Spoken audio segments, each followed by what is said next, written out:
En primer lugar, os voy a presentar a Santiago Cuesta y lo primero que quiero agradecerle es su presencia aquí porque ha hecho un esfuerzo enorme. Llegó tarde de Bruselas anoche, ha venido en tren, conduciendo con pocas horas de sueño y la verdad pues te lo agradezco infinitamente. Gracias a vosotros, que es un placer estar aquí en Mieres, estar en este acto y bueno, y compartir y a ver si podemos hacer. Bueno, pues él va a hablarnos, Santiago, de las políticas europeas en materias primas minerales y las oportunidades para las cuencas mineras. Tengo que deciros que Santiago es el director general del Centro Internacional de Investigación de Materiales Avanzados y Materias Primas de Castilla y León. Es director general y miembro ejecutivo del Clúster Ibérico de Minería Sostenible, doctor en física molecular, investigador de excelencia en física nuclear, materiales y biofísica. Representante español como Estado miembro en los grupos operativos dentro de la Comunidad Económica Europea, de la Asociación Europea de Innovación en Materias Primas, nombrado por la Embajada Permanente de España en Bruselas, doctor honoris causa por la Universidad de Miklos en Hungría, premiado como físico de excelencia por el Colegio Nacional de Físicos en 2019. Tiene un largo currículum, como todos los ponentes que hemos tenido aquí, y como queremos un poco pues ceñirnos y que clausure el consejero el acto, pues vamos a darle rápidamente paso a su conferencia.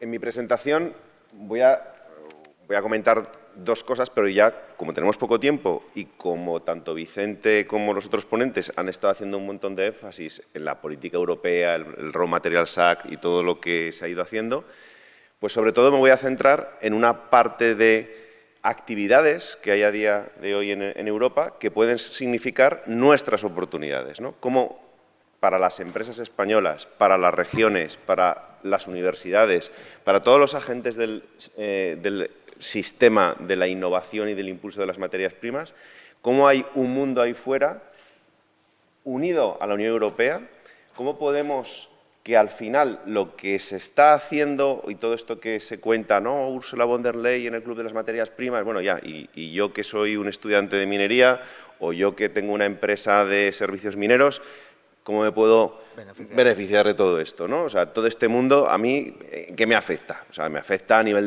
de la gran política, pero no todos podemos ir al ministerio a lo mejor a hablar en el ministerio sobre nuestra hoja de ruta, sobre... Entonces, ¿qué podemos hacer? Bueno, pues muy rápidamente, las materias primas y su importancia crítica no es algo nuevo, ahora se está poniendo de moda por todo el tema de la guerra de Ucrania, por todos los problemas que tenemos, pero llevamos trabajando en esto, y digo llevamos porque yo llevo metido a nivel europeo en toda esta problemática desde 2011. Se empezó con la Alianza Europea de Innovación en Materias Primas, que lo veis ahí donde está el molinillo. Lo ha comentado también el ponente anterior, ¿vale? Una de las grandes instituciones o grandes vehículos que se lanzó por la Unión Europea. Se llevan haciendo una serie de regulaciones, listas de materiales críticos, impulsos desde 2016 hasta el 2020. 2020 quizás fue un año importante en esa regulación por el comisionado Thierry Breton. El 3 de septiembre de 2020 lanza una nueva hoja de ruta, lanza la importancia de la resiliencia de nuestra economía gracias a las materias primas, y eso es un punto muy importante porque por primera vez hace referencia a la importancia que tiene la economía de las materias primas en la población y en las regiones y en la resistencia de estas, ¿no?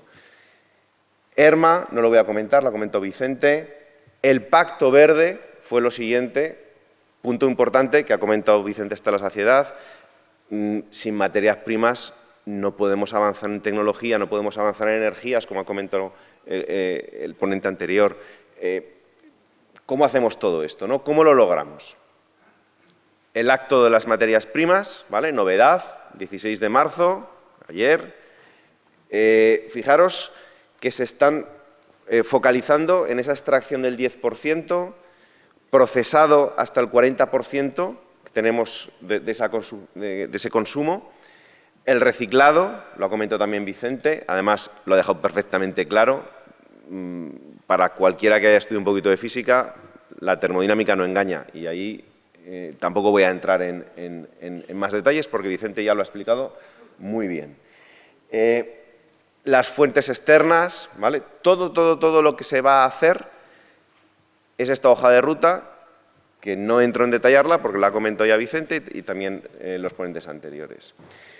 Sí que me voy a parar un poquito en esta parte de la hoja de ruta de materias primas o del Raw Materials Act, hablar de estas tecnologías, ¿no? Porque de alguna manera ya han empezado a decir, oye, nos tenemos que centrar de todo lo que hay algo que nos tiene que ya importar más.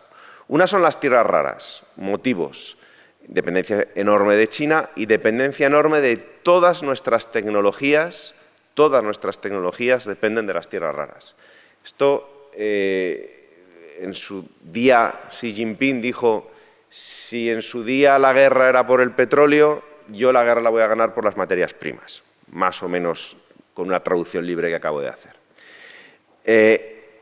¿Qué importancia tienen las tierras raras? Bueno, es que están en todas las tecnologías militares. Es que sin materias primas, tierras raras o semiconductores no tenemos microchips, por lo tanto no tendremos ni siquiera coches, ni siquiera imanes permanentes para la energía, pero también para los vehículos eléctricos. El litio, bueno, hay una obsesión con el litio. Para mí el resultado del litio es una parte, o hay una gran política detrás. Las baterías de litio tienen un límite. Cualquiera que sepa de electroquímica y que trabaje en el sector de las baterías sabe que con las tecnologías actuales de baterías y basándonos en el litio va a haber un límite de trabajo con ellas, ¿no? Los elementos del grupo del platino van a ser el boom, porque toda la tecnología de fuel cells, el hidrógeno, hidrolizadores, para el hidrógeno, que es la tecnología del futuro, energética, va a depender de esto, ¿no? Y el níquel, nuevos tipos de baterías, etcétera, etcétera. Bueno, pues de todas estas materias que tenemos aquí en el Raw Materials Act, resulta que tenemos en España. Resulta que tenemos de todas en España. Y en Asturias tenemos. Resulta que tenemos en regiones que estratégicamente o históricamente han sido mineras, han tenido un pasado minero y que resulta que se enfrentan a un problema de transición de la minería del carbón y de recuperación económica. Por lo tanto, y es muy importante hacer ese movimiento nacional que comentaba Vicente, que es parte del Raw Materials Act, que se va a crear una agencia nacional, etcétera, etcétera, pero no podemos olvidarnos que las materias primas y la minería son ejes vertebradores del territorio, porque son recursos endógenos, porque pertenecen a nuestra tierra, porque tenemos que impulsar ese pasado que teníamos minero en cada uno de estos territorios, hacer una transmutación de la antigua minería del carbón a esta nueva minería, que está claro que nuestra sociedad evoluciona a una nueva tecnología, a un conjunto de tecnologías, a un conjunto de evolución humana relacionada con nuestro bienestar, nuestras nuevas fuentes de energía o nuestra evolución energética, y que todo eso depende del territorio. Por lo tanto, tenemos que hacer algo para que eso se quede en el territorio, ¿no? Bueno, pues ese algo está funcionando ya. Nosotros estamos trabajando desde hace mucho tiempo en impulsar las especializaciones inteligentes y estratégicas de las regiones. Eso se llama las plataformas S3. En concreto, hay una plataforma de regiones mineras que la impulsamos nosotros desde Castilla y León, junto con dos regiones de Finlandia, los países nórdicos, lo acaba de comentar, no me acuerdo si ha sido Vicente o el ponente anterior, la importancia de recursos estratégicos que hay en las regiones del norte. Bueno, pues en la península ibérica, todos lo sabemos, nuestra geología y nuestro pasado histórico, somos otra potencia. Bueno, pues estas plataformas estratégicas tenemos una de regiones mineras. En ella, impulsada por Castilla y León y por las regiones de Lapland y Norcorelia en Finlandia, involucramos a Asturias. Asturias está representada por la Universidad de Oviedo. Y muchas más otras. Está también Andalucía, en España, vamos a incluir a Extremadura, vamos a incluir a Galicia y estamos trabajando conjuntamente en una serie de acciones que luego voy a comentar muy rápidamente para no comerme el tiempo. Pero es que además las materias primas están relacionadas con la construcción sostenible. Bueno, pues es que hay una plataforma estratégica de regiones y cuando hablamos de regiones no pensemos en la región como la consejería o el departamento. No, hablamos de stakeholders, hablamos de los agentes que estamos trabajando allí. Los representantes de a pie trabajamos en estas plataformas, que a su vez vamos generando una política y una serie de acciones y tenemos acceso a unas oportunidades que comentaré al final de mi presentación, que se materializan en realidades, en impulso de las empresas, en políticas que van a Bruselas. De hecho, hoy vengo con la lengua afuera porque ayer estaba precisamente en la reunión de la Dirección General de Regiones de Europa, comentando esto y los éxitos de la primera convocatoria de los fondos que os voy a comentar después, que representan una oportunidad para nosotros, como empresas, como universidades y como regiones. Bueno, pues comentaba, la construcción sostenible necesita materias primas, pero también el reciclado en la industria de la construcción puede ser una fuente de suministro de materias primas. Y otra plataforma sincronizada con todo esto, con una gran tracción también de regiones españolas, en este caso País Vasco, Castilla y León, Valencia y Cataluña, es la de Industria 4.0, para digitalizar el sector y disminuir la huella de carbono y mejorar la eficiencia energética de nuestra nueva minería. Y la he dejado para el final. Estamos en la plataforma estratégica de regiones para baterías, donde yo soy el coordinador a nivel europeo de todo lo que tiene que ver con la coordinación in situ de actores, es decir, con las empresas, con las universidades, para el suministro sostenible de materias primas para toda la alianza de baterías, para todo lo que se va a construir, ¿vale? O sea, que pensar que hay algo grande o los grandes vehículos europeos, pero que al final hemos diseñado vehículos que, aunque también suenen grandes porque están en Europa, porque hablamos de Bruselas, etcétera, etcétera, los estamos llevando gente de a pie, gente de aquí. Bueno, pues yo creo que esta es la imagen más importante.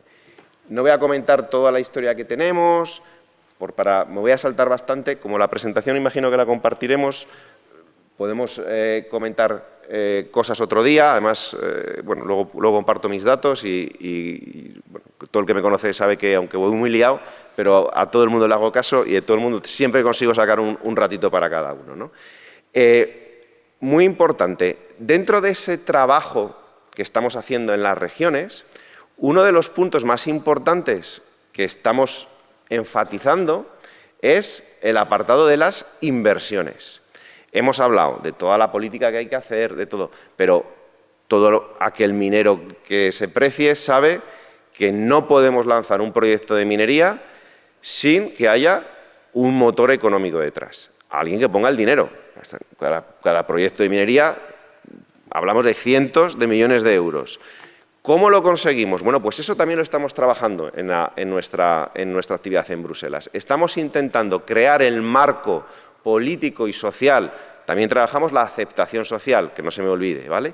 Pero en cuestión de inversiones estamos tratando de que la Comisión Europea trabaje una línea de facilitación en las regiones para bien, por un lado, que el ambiente receptor de la minería en esas regiones que tienen materiales estratégicos o materiales críticos, el ambiente receptor sea positivo tanto desde el punto de vista social como desde el punto de vista de facilidad de implantación de nuevas empresas y de economía, junto con también el sincronizar esos proyectos que sean claves con fondos europeos, tanto de desarrollo económico regional como de fondos altamente competitivos, como los que os estoy anticipando que os voy a comentar al final, que son esos fondos de ayuda a proyectos en las regiones y de que impulsen proyectos en nuestro territorio, ¿no?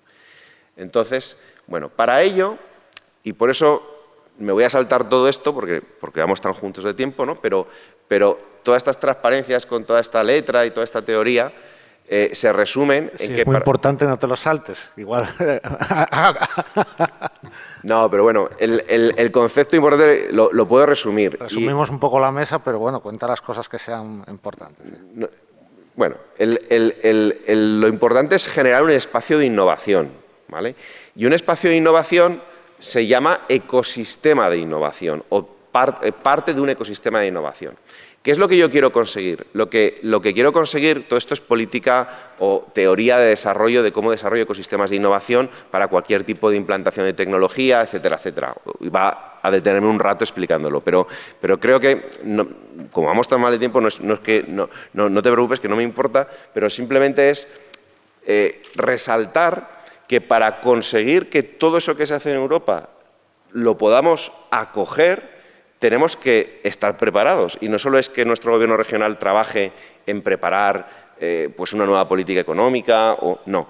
Tenemos que sincronizar a nuestros actores, sincronizar a los que estamos aquí y a los que vamos a participar, desde los colegios de minas, desde las empresas, desde las universidades. Todo eso se llama la cuádruple hélice. En teoría de la innovación y del desarrollo regional, los ecosistemas de innovación tienen que estar basados en integrar todos los actores de la cadena de valor. Y esa cadena de valor se llama la cuádruple hélice. Desde la universidad, generador de conocimiento, los centros tecnológicos, los clústeres de empresas, las empresas, el gobierno regional y, por último, y esto es la última innovación dentro de esta teoría, se han dado cuenta todos los que hablaban de política de desarrollo regional en Bruselas que faltaban dos actores clave. La sociedad, es decir, no podemos tener minería sin una aceptación social. En minería, además, todavía es más importante el término, pero no podemos tener ningún desarrollo de un ecosistema de innovación sin incorporar a la sociedad. Y la sociedad son los estudiantes, son los pensionistas, son los políticos, son el ciudadano de a pie. Todos ellos tienen que conformar ese ecosistema, porque un estudiante que está terminando puede convertirse en empresario generando una startup. Y eso es parte del ecosistema de innovación y de las oportunidades. Bueno, pues nosotros trabajamos en hacer esto, trabajamos en hacer esos clústeres de innovación, y eso también lo anticipo porque además de para esos fondos que se dividen en fondos de innovación e inversión en las regiones, los fondos I3, y los nuevos fondos que va a lanzar la Comisión, que esto es primicia, ¿vale? Viene de las reuniones de ayer, son los valles de innovación. Se van a generar fondos para impulsar valles estratégicos, y Asturias podría ser un valle de innovación en materias primas, a nivel internacional, es decir, cooperando todos esos valles, para impulsar algo donde eres altamente especializado y que tenga una importancia muy grande o muy alta para Europa, como pueden ser las materias primas. Bueno, nosotros, a la hora de impulsar las inversiones, además de sincronizar esos fondos, hemos creado una plataforma de inversiones. Una plataforma de inversiones que trabaja con el sector privado y trabaja también coordinando con las oportunidades que hay públicas. Dentro de uno de los grandes proyectos que coordinamos, que es la generación de hubs de impulso de ecosistemas de innovación, nuestros dos elementos estrella son una plataforma de detección y lanzamiento de proyectos estratégicos, en nuestro caso proyectos de materias primas, a lo largo de toda la cadena de valor de materias primas, y la plataforma que detecta oportunidades para que ese proyecto de una determinada empresa lo podamos lanzar o impulsar, o bien con fondos públicos o bien a través de capital privado.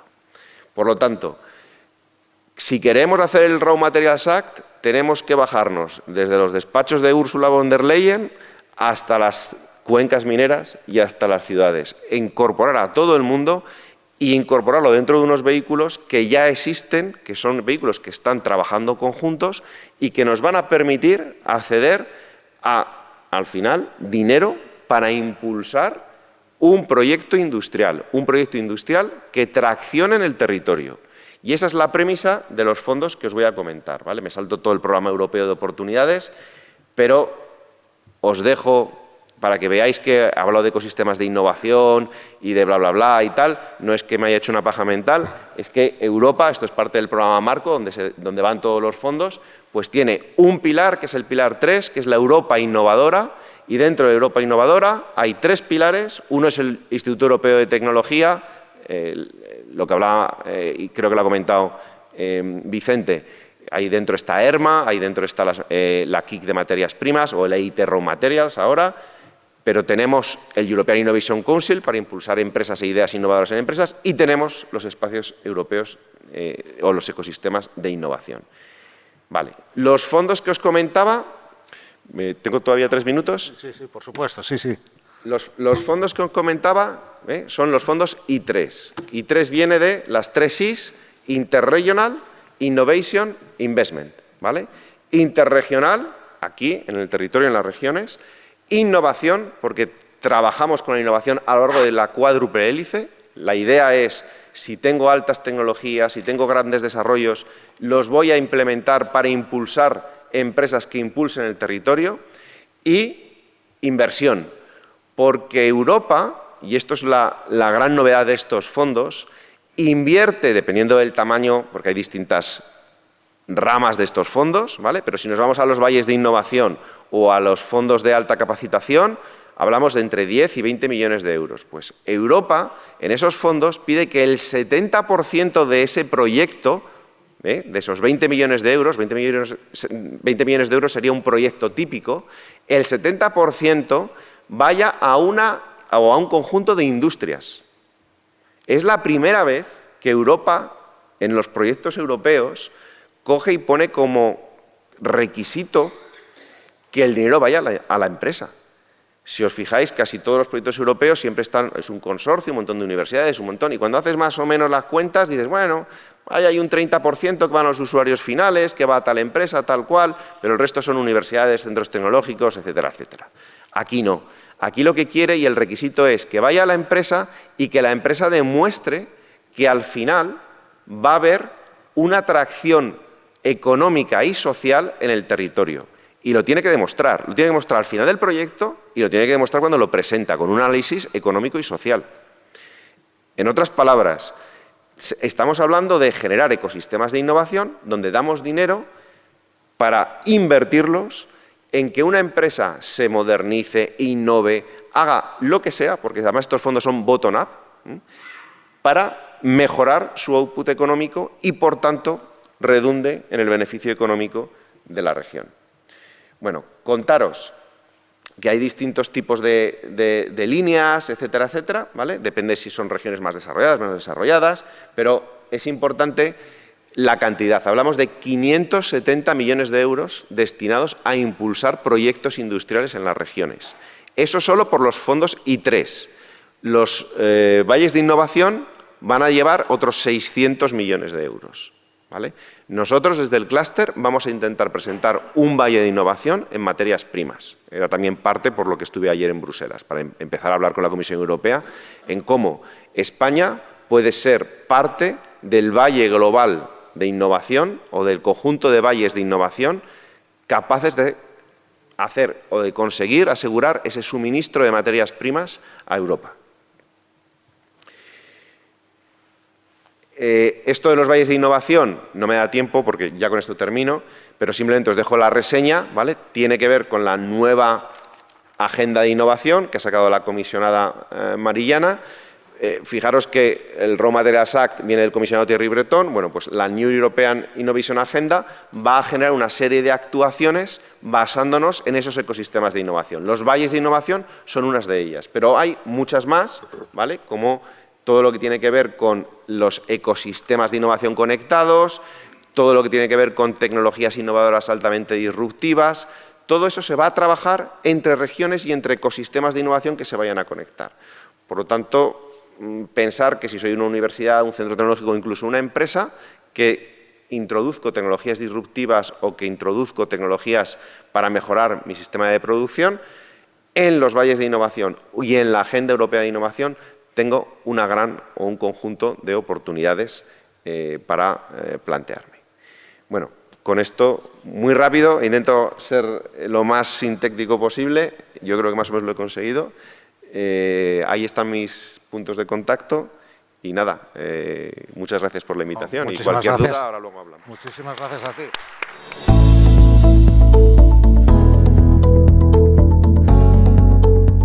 Fundación Barredo es una entidad privada de derecho privado con personalidad jurídica propia y plena capacidad de obrar, que nace con el siglo, en el verano del año 2001, y se rige por un patronato en el que están representados el Gobierno del Principado de Asturias, la Universidad de Oviedo, el Grupo Minero UNOSA y los ayuntamientos de Siero y de Mieres, donde se localizan sus instalaciones.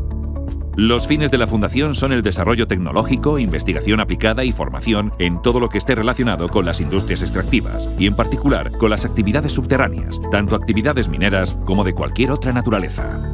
En esta presentación queremos destacar el Centro de Experimentación y Ensayos Sito en San Pedro de Anes, en el término municipal de Siero. Estas instalaciones se ubican sobre el trazado del antiguo ferrocarril de Langreo, con un acceso singular a través del túnel del Cuniso, que formaba parte de este antiguo trazado ferroviario, el cual data de mediados del siglo XIX y ha estado en funcionamiento durante muchos años, pues era la ruta carbonera que comunicaba la cuenca minera del Nalón con los enclaves costeros de la época. Posteriormente, esos terrenos fueron una escombrera de carbón de la empresa pública UNOSA, que fueron recuperados y adecuados para la construcción del centro. El túnel de San Pedro de Anes es posiblemente el túnel de experimentación y ensayo con mejores prestaciones en cuanto a dimensiones y equipamiento en el mundo. Tiene una longitud de 600 metros con geometría variable, buena sección completa, 66 metros cuadrados, o bien con la instalación de un falso techo, 44 metros cuadrados, lo que permite simular cualquier tipo de ventilación, tanto las ventilaciones longitudinales con ventiladores de chorro, como ventilaciones semitransversales o sistemas mixtos. La actividad principal es el ensayo de equipos, entrenamiento de brigadas de bomberos y la realización de estudios de cualquier tipo que tengan como escenario el espacio subterráneo. El túnel dispone de un sistema de monitorización y control que permite monitorizar cualquier variable que se desee y recoger todo tipo de señales a través de un sistema de fibra óptica de alto rendimiento que enlaza 13 estaciones de captura de datos distribuidas a lo largo del mismo. Se puede ensayar cualquier tipo de equipo que tenga que trabajar bajo condiciones de fuego real. Se han venido ensayando equipos de extinción de incendios mediante agua nebulizada, pero también equipos de señalización, materiales, etc. En definitiva, cualquier equipo que necesite ser probado en condiciones de carga térmica en túnel con cualquier tipo de ventilación puede ser sometido a ensayos de fuego real en condiciones análogas a las que se producen en un incendio en el interior de un túnel carretero o ferroviario. Es interesante el estudio del comportamiento de los flujos de gases en túneles en condiciones reales, y todo esto desde un sistema de monitorización y control que proporciona información útil para la búsqueda de soluciones y permite ir avanzando e introduciendo novedades y mejoras en los sistemas y protocolos de seguridad. Han pasado muchas brigadas de bomberos a realizar entrenamiento en condiciones de fuego real. Se forman brigadas de bomberos y brigadas de salvamento minero, pero también equipos de primera intervención y equipos de operadores de control de túneles. Es una experiencia notable para ellos experimentar en vivo y en directo los efectos de un incendio dentro de un túnel, que es uno de los accidentes más complicados y más duros de controlar. En todo caso, las instalaciones del túnel de Anes tienen muchas otras posibilidades, como el estudio del comportamiento de atmósferas potencialmente explosivas, estudios para la optimización del consumo de energía eléctrica de los sistemas de ventilación en túneles, el estudio y ensayo del comportamiento de las baterías que ya equipan muchos vehículos automóviles, el ensayo de sistemas de conducción automática bajo condiciones de mala visibilidad, incluso de fuego, de humos, etc. Estas líneas no nos alejan de nuestros orígenes mineros. La introducción masiva de maquinaria con tracción eléctrica en las minerías es algo que está cerca. También las pruebas de conducción automática. Una maquinaria autónoma también va a estar presente en breve en las labores de explotación de minas, tanto a cielo abierto como subterráneas.